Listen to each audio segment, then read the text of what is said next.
দেখো বন্ধুরা, আজকে ইলিশ মাছ নিয়ে এসেছে আর এই মাছটা রান্না করবো। আর এটা আজকে রান্না করব আমি আলু আর কুমড়ো দিয়ে। একবার আলু আর কুমড়ো দিয়ে অবশ্যই আপনারা বাড়িতে ট্রাই করবেন, খুব ভালো হয় খেতে। এখানে সামান্য একটু আদা জিরে বেটে নিয়েছি, তরকারির মধ্যে দেব। তরকারিটা রান্না করার জন্য আমি প্রথমে কড়াইতে তেল দিয়ে দিচ্ছি মাছগুলো ভাজবো বলে। আমি একে একে মাছগুলো দিয়ে দিচ্ছি।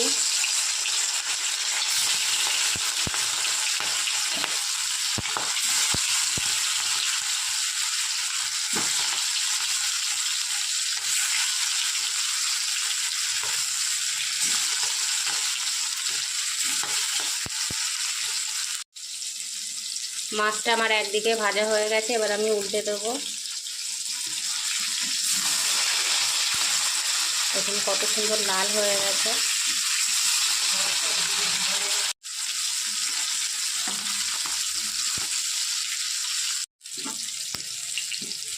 দেখো বন্ধুরা, মাছগুলো আমার ভাজা হয়ে গেছে, এবার আমি তুলে নেব।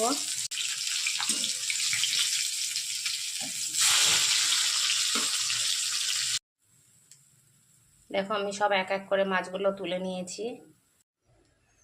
এবার আমি মাছ ভাজা তেলের মধ্যে কালো জিরে দিয়ে দিচ্ছি,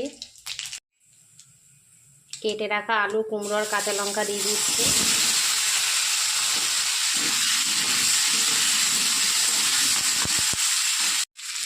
একটু লবণ দিয়ে দিচ্ছি। আর মাছ ভাজা তেলে তরকারি রান্না করলে খুব টেস্ট হয়।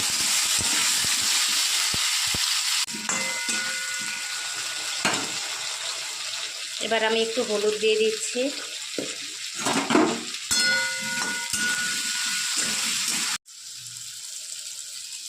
বেটে রাখা আদা জিরেটা দিয়ে দিচ্ছি।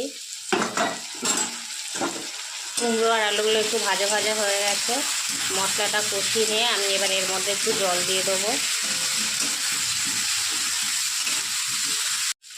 আমি এর মধ্যে অল্প করে একটু জল দিয়ে দিচ্ছি।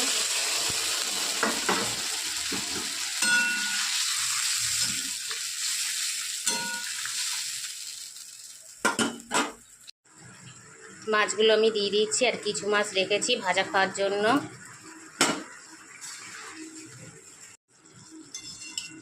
দেখো বন্ধুরা, আমার তরকারি রেডি হয়ে গেছে, এবার আমি নামিয়ে নেব।